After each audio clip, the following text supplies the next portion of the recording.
curious to know, as you were describing about how you are very thyroid focused in your practice and how you feel like in your general area, there's not a lot of providers who are doing this well.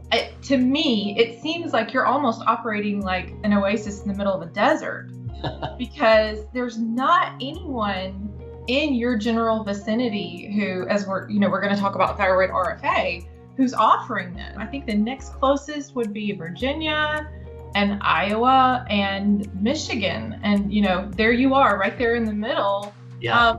So tell me, because I know you were an early adopter of radiofrequency ablation, tell me how you came to the place where you decided, I'm going to do this, and I don't care if my colleagues think I'm crazy. Yeah. Tell us about that. So I had already started on something where my colleagues thought I was crazy.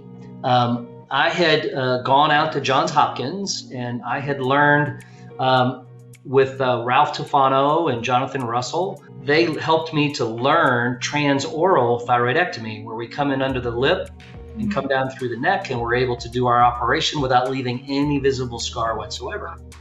And I thought that was crazy the first time I heard about it. And then the more I listened to, in particular, Jonathan Russell, it was one of these things where doctors say, oh, scars are no big deal, right? But sometimes it is a big deal. Yeah. And it's not always just vanity. There are some people who just scar very badly. And I have a little scar on my neck. I don't know if you can see that on the video, but I had an inappropriate operation when I was in college. I had a lump there, and the doc said, that's got to come out. And after I went to medical school and got trained in head and neck surgery, that never needed to come out. That was unnecessary. So I learned to do transoral thyroidectomy, and in the process of doing that, I got to know the guys at Hopkins really well. And they're one of the true early adopters of this. And through that network, I also got in contact with Leonardo Rangel from Brazil, who's a great guy and a great surgeon. And he also had done transoral as a new thing.